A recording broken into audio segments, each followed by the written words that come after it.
This new coach adopted this philosophy of we're going to improve in 1% over a lot of different things. We're going to take a little tiny changes. And they weren't sure with all these 1% increments what would change. By 2008, you remember where the Olympics were?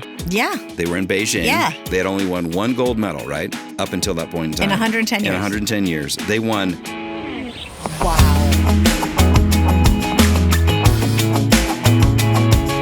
When you first get married, there's like this, new car smell.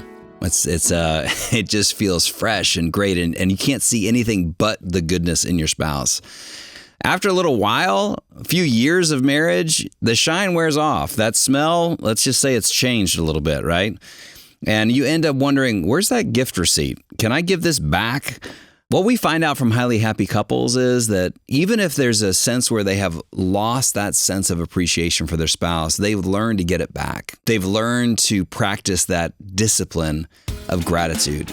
And so today, if you feel like you're looking for the gift receipt when it comes to the gift that God has given you, hang in there. You're going to find out, how do we get that new car smell back?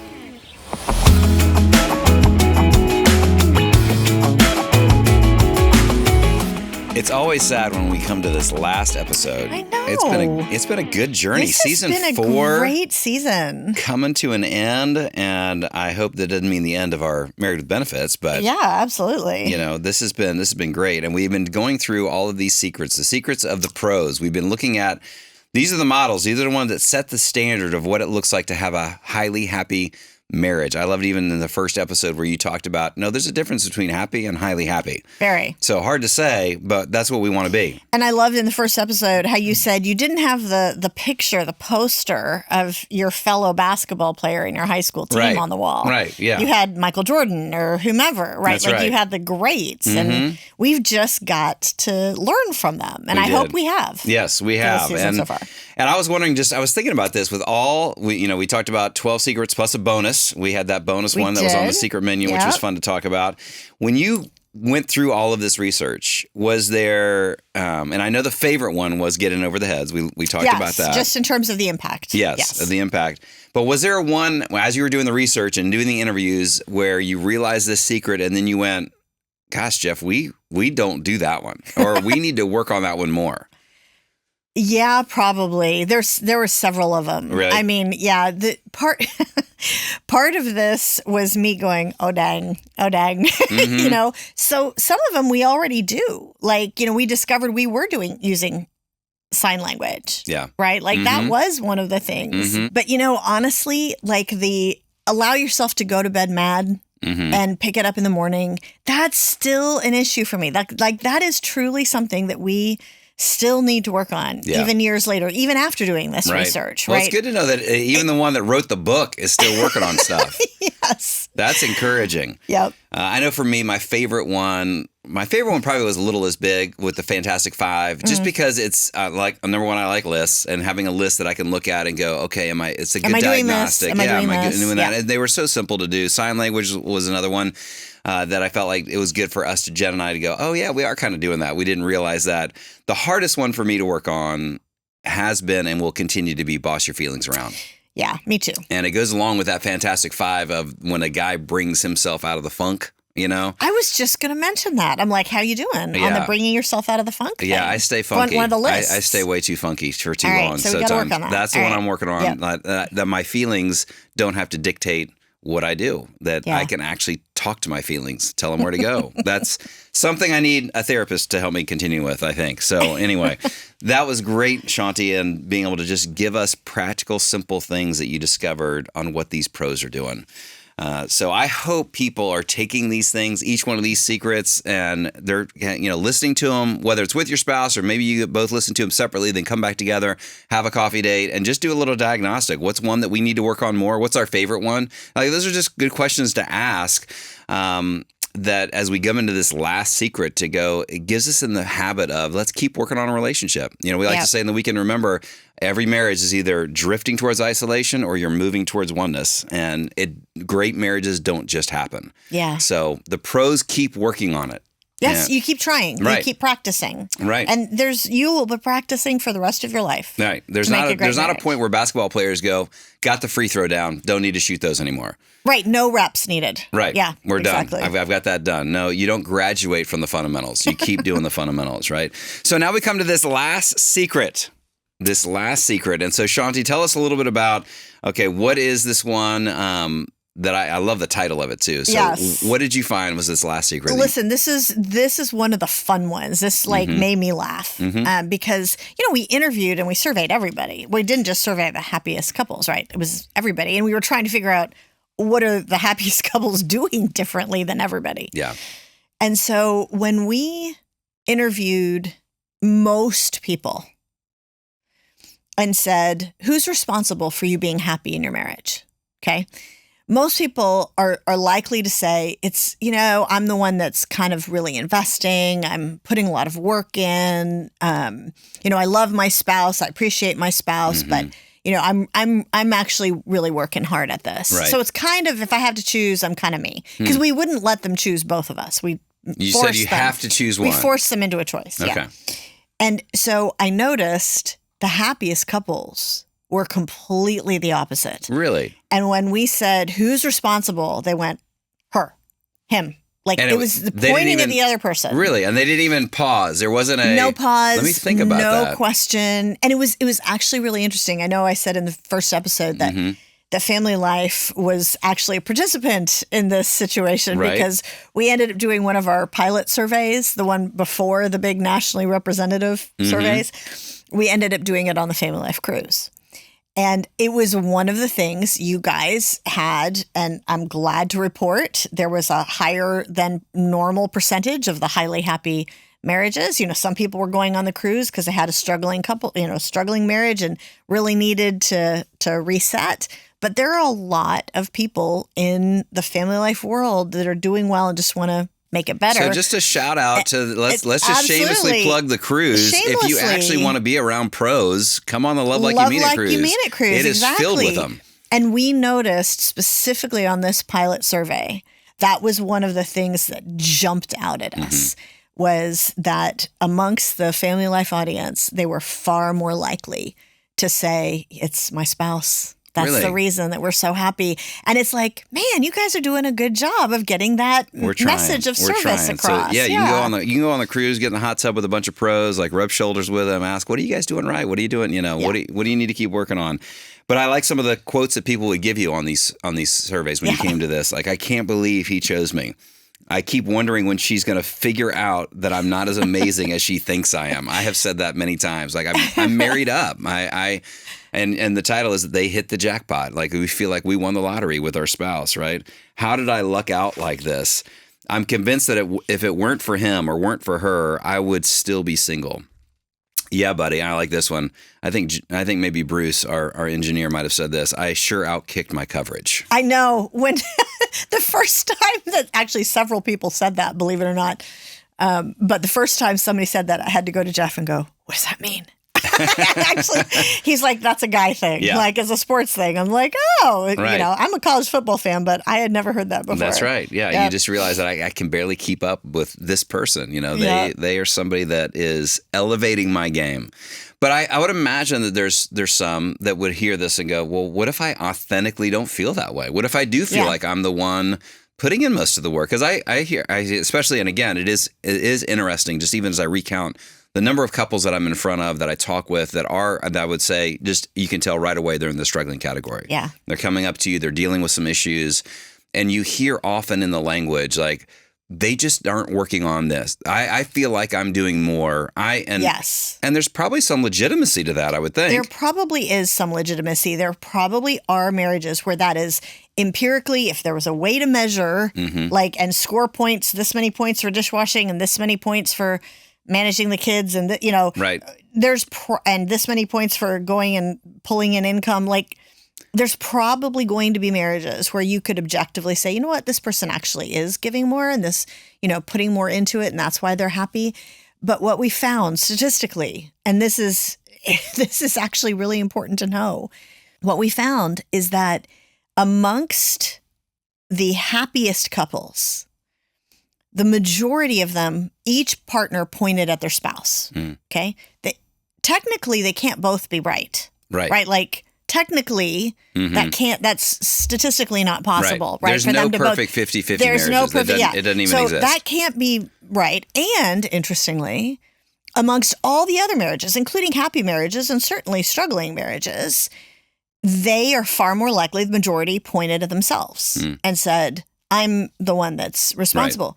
Right. They can't both be right either. And so what that's telling me is that this is far more about what your perception is. Yeah. And your perception of watching this person and going, wow, and letting yourself do that, as opposed to being, as we've said many times in many of these episodes, instead of letting yourself be focusing on all the things that aren't going right. So let's just say somebody genuinely feels that way, like in the happy couples or struggling couples, because you get this all the time. Do you just tell them, no, stop thinking that, stop perceiving that, and start thinking that your spouse actually does more than you? Well, how do you change that perception? How do you change that? Yeah. That's where you get back to the boss your feelings around. And look, again, let's just acknowledge there are going to be some people for whom that's wishful thinking, right? And yet, even when it's wishful thinking, they still can look at stuff that their spouse is doing and appreciate it, even if empirically they are actually the one who's more responsible and they're married to a deadbeat, right?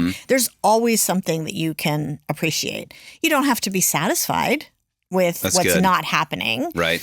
So you're not saying lower your expectations. No, we're not at all. I mean, again, if it's empirically true, you can find ways to appreciate what is happening, and you can actually, hopefully, turn that into a situation where by appreciating those things, that person will do it more. Yeah. That person will want to step up to the challenge. It will not always be the case. Right. Some people are just married to a deadbeat, right? It's a very small percentage, but that does happen. Right. And like we said in one of the previous episodes, it's like actually you're more likely to be happy in your marriage if you move towards that than you will not happy. And so it is thinking, I need to actually, in order to change my perception, something needs to change. And maybe one of the first things that need to change is the story of one of my favorite, something that happened to me at a conference. I remember right as we're kicking off the conference, and I looked out in the audience and I said, a lot of you are in here because you really believe the problem in your marriage is the person you're sitting next to.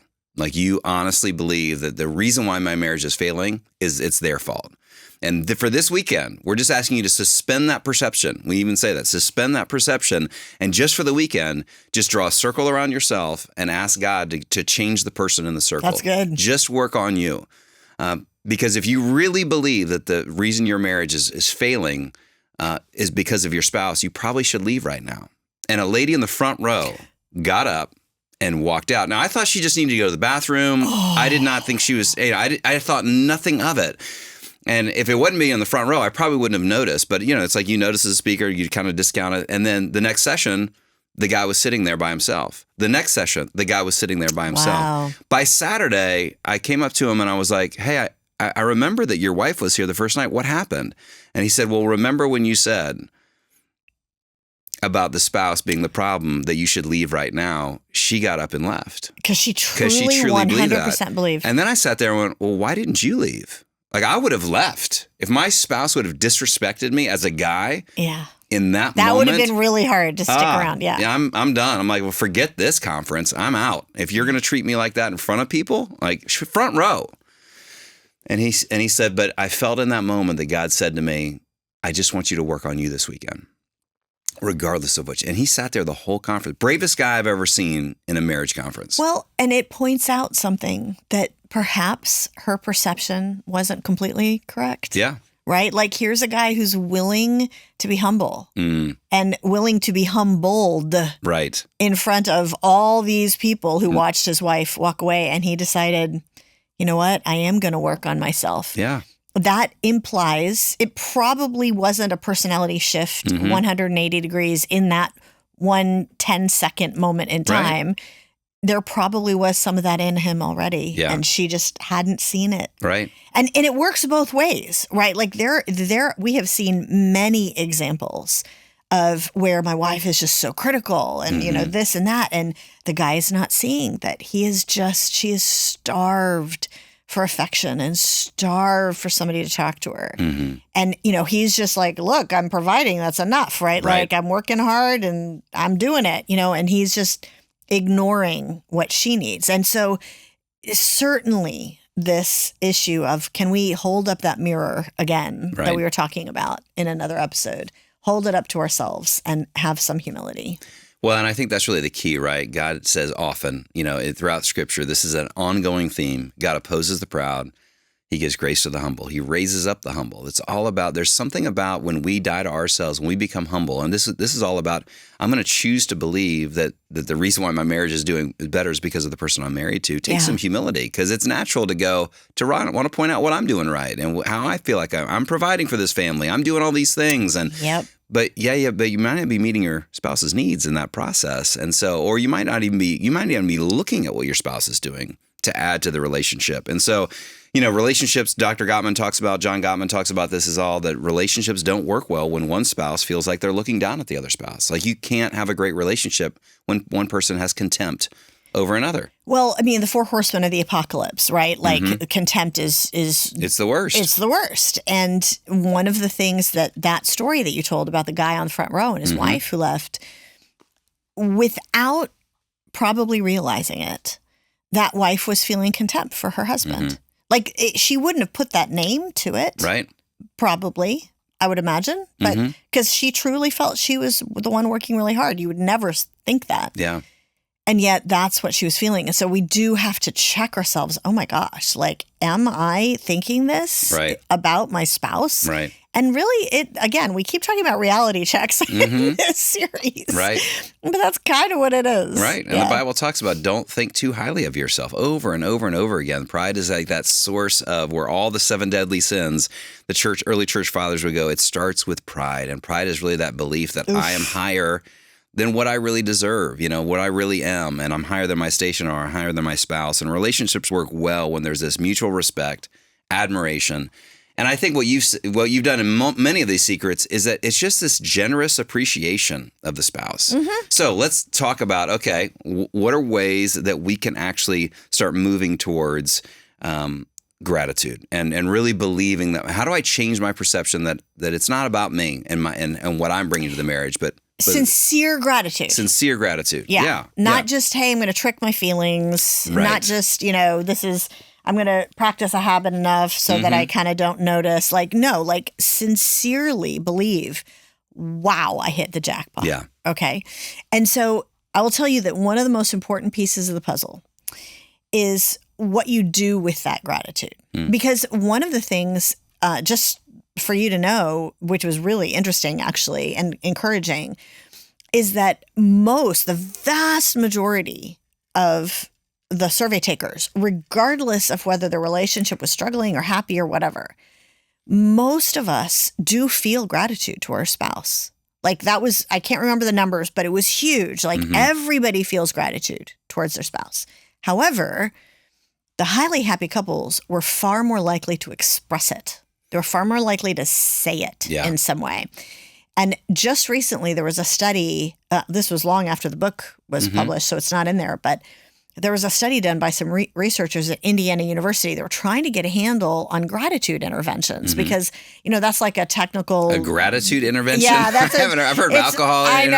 I've never heard of gratitude intervention. I just picture like these guys running into your house and going, all right, we've watched game film on your marriage and we've got to have an intervention. Neither one of you are really appreciating each other. There you go. That's actually a great visual because that's need to kind do of that. what it is. That's what a small group should do. It's like, hey, we've been around you guys for a while as couples, and you never praise each other. That'd be a great gratitude intervention. There you go. Okay, I love that. I'm going to apply that. I just don't want to apply it to me. Yeah, right. Exactly. I don't either. From a therapeutic standpoint, like if you talk to therapists or counselors or whatever, they talk about interventions, meaning here's what we're going to have the couple do. Here's what we're going to have the person do. Gotcha. Okay? And so one of the interventions that has been studied a lot over the last 20 or 30 years is gratitude. And it's one of the things that has confused a lot of researchers is that the results have been all over the map.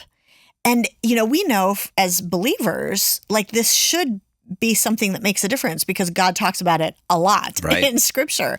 And yet sometimes, the intervention, it lasts and it goes on. And, for years, you have a better mental health, you have a better relationship. And sometimes it lasts for like a couple weeks and goes away. And the researchers were like, why? What's going on? Mm-hmm. So these Indiana University researchers did this study, and they discovered there was one pivot point. There was one reason why. It was entirely dependent on whether the person was not just feeling the gratitude, but expressing the gratitude. And if they expressed it, the feelings of gratitude got more. And then because those feelings of gratitude got higher and more robust, they expressed it more. Yeah. And it's like their brain learned, like, this is good. Like, I am seeing so many better things about my spouse. And it became a very natural upward cycle compared to people who just felt it, but didn't actually say it. One of the things in my 30-day kindness challenge study, and I think I might have said this in a prior episode, but one of the things that was pretty interesting was that of the people, when we said do this for your spouse, one of the things was I'm going to praise or affirm my spouse. Right. We had them on the survey ahead of time estimate how often they did already, like praise their spouse, for example. And the average guess was 2 to 3 times a day. I say some sort of word, affirming words.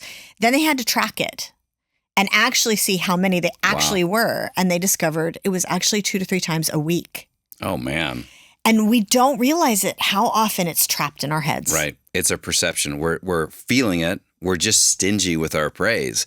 And I'm wondering if one of the ways that we can kind of uncover, do a little diagnostic with each other as a couple, because sometimes I think how you receive gratitude would be different from the way that I might receive gratitude, right? And so just even ask, I might ask Jen tonight, like, do you feel appreciated by me? And when do you feel most appreciated by me? Like, what are the things that I do that show you that kind of gratitude, show you that appreciation? And then a daring question would be, have you felt that this week? Oh, that's a good question. Or Be you brave. felt that today? Be brave, everybody. Do you feel like I am showing you appreciation? And it's like, again, be that first mover. Be that person that's going to come out and say, I'm going to find out if I'm not just feeling appreciation for my wife or gratitude. I need to find out if I'm expressing it enough. Yeah, and whether or not it's being received, like we were saying in an earlier episode. Like, are they hearing it the way that you're saying it? And I want to just encourage, especially the people who are really in that kind of wrestling place and trying to make things better, do not overthink how big this stuff has to be. Like, these can be the littlest things. When we first started all this research, Jeff got brave at some point along the way, somewhere the first year or two in, and he said, he asked a similar question. He's like, do you feel like I love you? Yeah. Do you feel like I appreciate it? I'm like, well, I know you do. He's like, but do you feel it? Like, and I'm like, well, you made me feel that way, this week a couple times. And he went, what'd I do? Right? Like, right. He was like, what was it? And I'm like, well, you actually texted me because I was just getting back from this trip and I hadn't seen you in a few days, and you texted me, I'm so glad you're coming home. I've missed you so much. Small. And he went, really? Like, right. Are you kidding? Right. And then I overheard him tell one of his buddies on the phone. Like, he was talking about what we were finding. He was like, well, for example, Shaunti told me is don't overthink that these things have to be big. These are little bitty things. Yeah, we're living with somebody who longs to be seen and longs to be appreciated. Yeah, exactly. And because you feel that way, I feel that way. I like what Paul says in 1 Thessalonians 5:15-17. See that no one repays anyone evil for evil, but always seek to do good to one another and to everyone. That's usually what we end up doing. That's the reason why we struggle with marriage, is that we do the game plan of, you do something wrong to me, I'm going to do something wrong to you. How's that working for you? God's going, I got a better plan for you. Somebody needs to break that cycle. So Paul goes on to give us an example. Here's how we do that. Rejoice always. That's the whole idea of showing gratitude, thinking, look at what I've got, right? Pray without ceasing, and then give thanks in all circumstances, for this is the will of God in Christ Jesus for you. It's like you're taking a perspective shift. Even when things are tough, yes, I'm going to have evil done to me by my spouse at times. Paul's saying, rejoice always. Yeah. Rejoice in what you have, in the wife of your youth. Pray without ceasing. pray that things would get better, that we would have a breakthrough, and then give thanks in all circumstances. It's like there's gratitude on either side of that praying without ceasing. Yeah, it looks like it. Well, and if you look at Philippians, for example, Philippians 4, there's actually this prescription that most people don't even realize is there. I think we mentioned it. We touched on it a little bit in one of the other episodes. But if you look at Philippians 4, it starts with a relationship in the church that's not going great, right? And it's actually two women, pillars of the church in Philippi. And Paul says, help these women get along. Like relationships matter to God. But when you look at the prescription, okay, how do we do that? Like he says, rejoice, right? Give thanks, rejoice. He says, give thanks. And he says, you got to stop focusing on what's the problem and focus on what's lovely and excellent and worthy of praise. So it all works together. Right. And it really goes back to those principles of change that we talked about in the first episode about if we're going to really move forward in any of these secrets, not just this one that we're talking about, but I think it's worth repeating those things again, is that we don't want to look at the problems. We look at the bright spots. We look at the role models. Yeah. You like to say that about Jesus. If you want to be like Jesus, you study Jesus. You don't study the Pharisees. You don't study the Pharisees. So let's find the things that we're doing well. Let's rejoice in those. Look forward rather than look back. Let's actually start thinking about what do we want our relationship to look like, and let's start building that kind of a model. And then focus on those little things versus the big things like we've been talking about. And learning new skills doesn't come naturally. A lot of this stuff about rejoicing always, where Paul's giving this as a command. He's not saying rejoice always when you feel like it. He's not saying give thanks in all circumstances as long as you feel like it's justified. He's just saying make it a practice in your life. And that doesn't always feel natural. What's natural is just to be stingy with my praise. The thing is, though, if we will do this, it really, really matters. Yeah. Like it makes a huge difference. One of the things that it was interesting just happened this morning. We had done in some previous studies on men and women for women only and for men only, nationally representative surveys. We had found that what in general, and obviously there's exceptions to this, but that what men tended to be longing for were things like being needed, being appreciated, respected, being the hero, right? Which means by definition, being told those things, like not just having to guess. And for women, it tended to be being loved and being cherished and adored. And again, being told that, shown that. And we found it was so encouraging in the data because when we asked the men what they would most wish that their wife knew, the top answer by far was how much I love her. So it's like, I already feel this way about you, right? And the top answer for by far for the women was when we said, what do you most wish your husbands knew is that he's my hero. Like it just came out. These weren't multiple choices. We gave people a blank space and said, what would you most want to say? And that's what came out. And just this morning, just as an example of how much this matters, we got an email into our ministry, into our website from an anonymous husband who told me and Jeff, he said, I don't know which of you two is responsible for writing that killer line, which is really what the women said, you're my hero, right? But you got me good. I had to put my glasses down in my lap and wait for the tears to stop rolling down my face. And he talked about how much his wife makes him feel that way. And it's just oxygen to him. It just makes me think there's a reason why God said in Genesis, and this is before the fall, right? The one time he said it's not good is that it says it's not good for man to be alone. And what saddens me, and one of the reasons why we do this podcast, because I have such a heartbeat for this, of how many couples are alone in marriage. Yes. It's like they got married thinking that that's going to solve their aloneness problems. And then what they come to realize is that, no, I actually have to do other things in order to solve that. I've actually got to move towards my spouse when I want to shrink away. I've got to do things that are counterintuitive. I've got to praise when that doesn't come naturally. I've got to make the black cloud of doom go away. Right, exactly. Right. Yeah, don't talk to me about that again. Again, just another little dig there on me. I do. And I have to stop being that opinionated wife who thinks that I know best about how everything needs to be done, right? Like it goes both ways. And then when you do those things and you die to self and you trust the Spirit that God's moving you in a different direction, it's like you actually experience the thing that your heart longs for, which is that oneness, moving through life together as a team. You know, before we get into the little steps about how do we actually apply this and do this really well, because it doesn't come naturally to show that gratitude, to rejoice always. What are some reasons why we don't express? Like, why doesn't it come naturally? So I honestly think one of the biggest ones, and maybe by far the biggest probably, is that we just don't think about it. Like, again, it's in our heads and it's stuck there. Yeah. Right? We think, we feel that, and we just don't think about saying it because we don't have the habit. It comes naturally to me to tell people I love you. Like, I will naturally tell Jeff that. I will naturally tell my kids that. But for some reason, oh, thank you so much for doing that. Or I'm so proud of you, honey, that you did such a great job with that awkward situation at work. That, for some reason, the words of appreciation that you're my hero, they don't come out like in the same way. And it's the same thing for him. Like, he will naturally say, thank you so much for whatever. But, you know, he has to work on the type of affirmation that matters to me. So I think that's the first, is that we just don't we don't think about it, or we don't do it in the moment. Like, we might think it. Like, I do this a lot.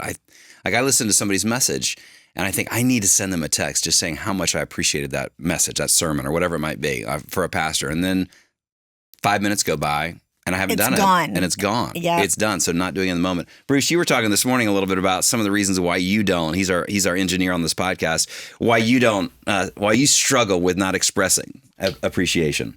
Yeah, so a little more sinister than just not thinking about it. And I'm not saying I think this consciously. This is me psychoanalyzing myself. But I wonder if it doesn't have something to do with keeping score incorrectly and keeping a record of her wrongs and thinking I'm winning. And so if I say something to build her up or, you know, appreciate her, she might start thinking she's winning, she's good, she doesn't need to improve. And it's like, no, I'm winning, let's keep that clear. Yeah. So it's like, I'm stingy because I don't want her to think, oh, everything's all good. Right. Now, again, that's not right. That's wrong of me. That's good that you notice that, you know, but I would love to be on Bruce's card team. Like, if we're playing spades, I want Bruce as a partner because that's the kind of competitive spirit I like, Bruce. Oof. I see that in you. Love that. Just but not great for a marriage. Not great for spades, not great for marriage. There you go. Well, it's interesting. It kind of goes along with the sheer number of people when I do women's conferences or when we do marriage conferences, and we explain one of the things we said early on in this season is that for men, the equivalent of I love you is often thank you, right? Is telling them thank you. Like, I saw what you did and it was good. Thank you for that. And one of the top questions we always get into our little anonymous platform that we use for questions is, why should I have to tell him thank you when that, you know, doing the dishes is just his job? Yeah. Like, why should I? And it's kind of like, I think that there's something in us that thinks if I affirm him, he'll think that's enough.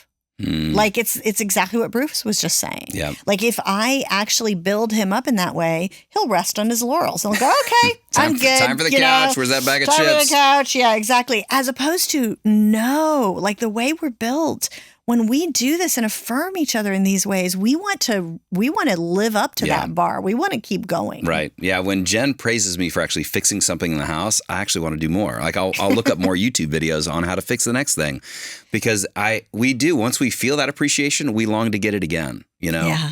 And so it is interesting that our flesh wars against the very thing that God is saying. If you would just be always rejoicing, giving thanks in all circumstances in your marriage, watch how that's going to build oneness along the way.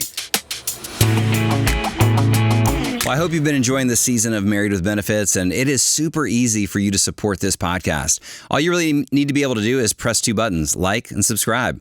Leave a review, leave a comment. Let us know what you're leaning into, what's encouraging you, what you feel that is helping your marriage. We would love to hear those comments. So that's it. That's super easy, and it would help us out a lot. All right, back to the episode. You know, as we think about how do we have these little steps to help us be more like pros, we've done this with every secret. So with this one in particular, what are just some quick things that we can say? How do I make this more of a culture in my marriage? Because that's what we want. We want this to feel like it becomes second nature, you know? And imagine, it goes back to that verse that we've used throughout this whole season, Romans 12:10.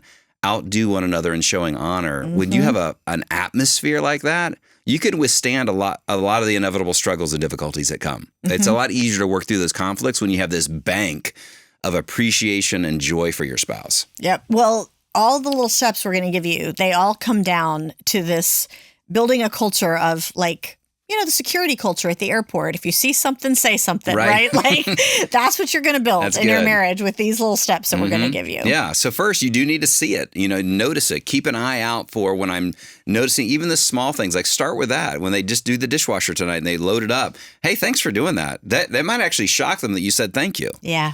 That's a good, when you see it, maybe you need to write it down. Maybe at night, what are 4 or 5 things that my spouse did today that I really appreciated, I was doing a women's conference when I first found out about thank you being like to a guy what I love you is. And a woman, I was explaining this, and this woman like marched out the door as I was talking. I'm like, oops, like somebody got offended, right? She comes up to me at the book table later and her eyes are completely red and she wasn't offended. She'd been convicted. And she said, I realize I don't see it. Like, I don't even see it. And I certainly don't say it, right? Like, and she said just that morning she had been walking by her husband on the way to the women's conference and he's putting up a light fixture in the living room and he's been up there for hours and working. She's like, it didn't even like occur to me to say thank you. Like I just bye honey and left. Yeah. And so I ran out and texted him and said, thank you. I didn't say that when I left. Thank you for doing that. She came up to me about 5 minutes later and showed me the text string back from her husband. And it said, who are you and what have you done with my wife? Wow. And she was like, oh, I feel like I need to work on this, Yeah. Like, change the culture in your marriage. Do. Yeah, Yes. Change the culture, but it's going to start with seeing it. You got to see it. And, and I those of you that are struggling right now, that this isn't a part, and you want to rekindle that relationship, it is going to take some time to maybe brush back. I think about this like an illustration of fire. When I want to rekindle a fire, it doesn't mean that they're like a dead fire. It doesn't mean that you can't restart it. If you pull back the ashes, there's always an ember or two that you can blow on that would then, as long as you keep giving it fuel and more, and we're saying that gratitude is fuel to your relationship. Yeah. But find the ember, the 1 or 2 things that they're doing that you go, I can appreciate that in them. Even if there's struggles, and we're not denying that there's other things, maybe they're not showing you a lot of affirmation. Maybe they're not pulling their weight around the house. There's at least 1 or 2 things that you can notice. And once you notice it, okay, now say it. So once you see it, the next thing is just say it. Yeah, practice expressing it. Practice expressing it. We have these sticky notes that I think somebody at FamilyLife might have developed. I was just telling Shaunti, if we would just put Married with Benefits on these and sell them, we could probably make a fortune. It says this, something I really love and admire about you. And it's just a little sticky note. And I love that. Somebody could just fill that out and put it on the mirror at night. But you don't have to have like a, Official sticky note. You can actually buy sticky notes. It's not too hard. Get them, put them in the car, hide them around the house, and just practice this form of saying it and do it in front of others as well. Yes, and it makes a big difference if you do it in front of others, because not only does it build your spouse up in front of other people that like feels good, right? But think about the fact that your kids are watching this, or grandkids are watching this, or friends who are wrestling and they need to see an example of something that's good that's unfolding in front of them instead of the usual bickering or whatever that is so often out there in our culture. Yep. So. And I think all of a sudden, if you start applying these secrets, all these ones that we've talked about, you're actually going to become the pro that people look to. Great point. You know what I'm saying? It's like all of a sudden, you won't even realize it because you'll be doing it a little bit at a time. But suddenly people are going to start seeing that and they'll go, that's the kind of marriage culture I want to have. That's the kind of place I want to have. All right, so we see it. We need to see it. God, give me eyes to see more. We need to start training our eyes to move off that perception that my spouse, what they're not doing, and start looking for what they are doing. We need to say it. Let's stop being stingy with our praise. And then you might need to be the one to start it.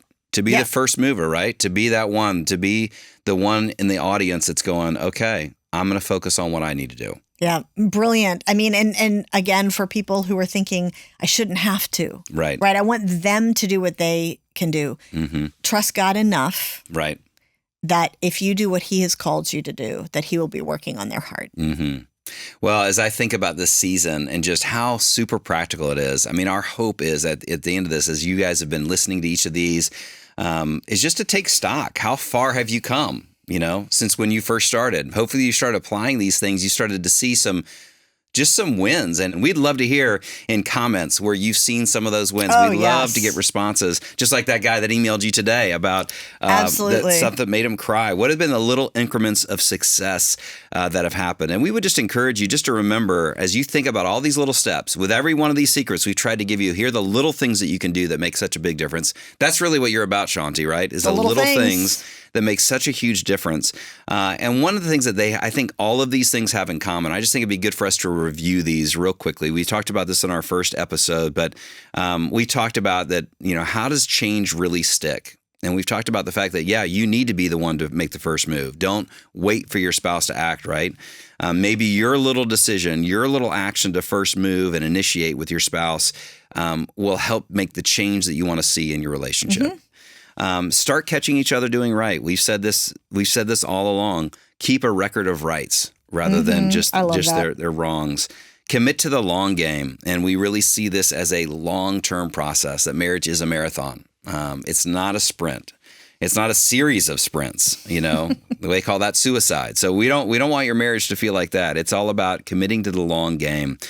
And what we've talked about with each one of these is they're the little things. Got to start somewhere. I told you about that book, Atomic Habits. You still haven't read it yet. I know. Jeff keeps telling me I need to read it too. And I held off for a long time because New York bestseller. And when people tell me to read a book and I hear a bunch of people tell me to read the book, then I start getting prideful and I go, I don't need to read that book. Everybody else has read it.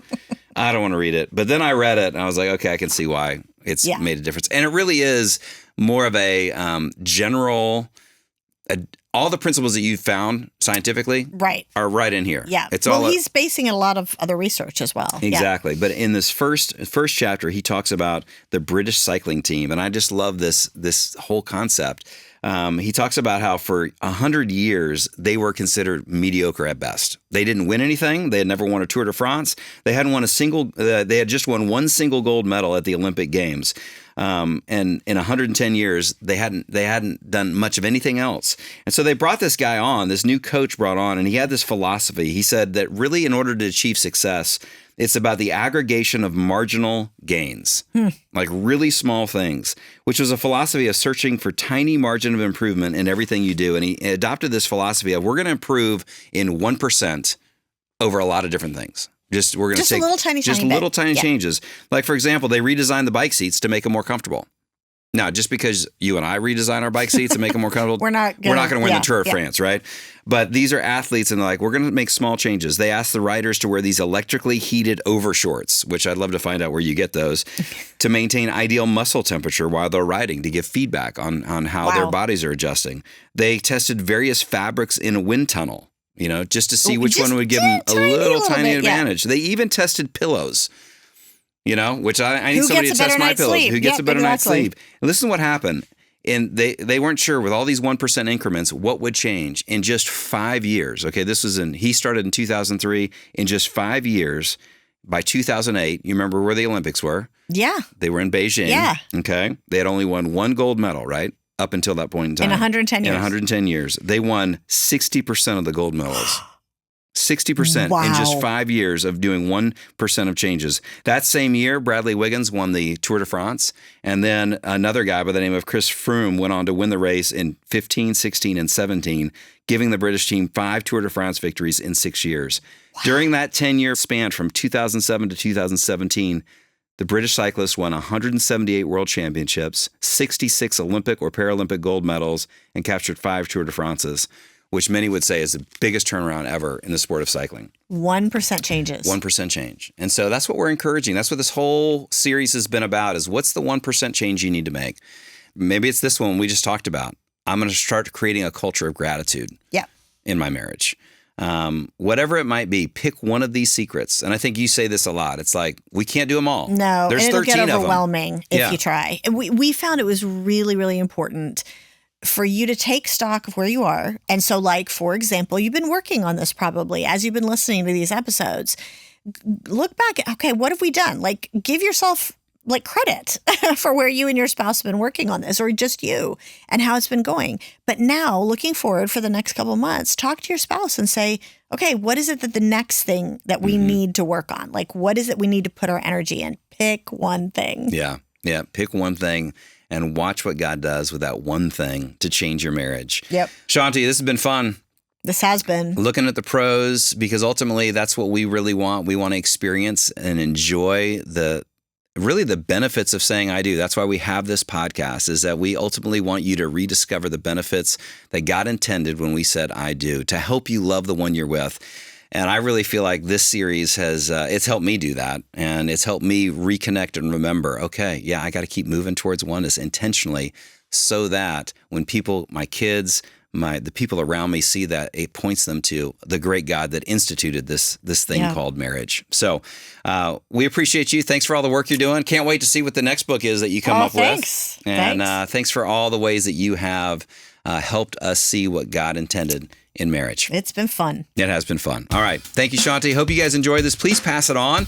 Don't just share these secrets. These secrets aren't meant to be just between you two. If you know a couple that could really benefit from this, man, pass this on and say how much it's impacted you, and just watch how God changes their marriage.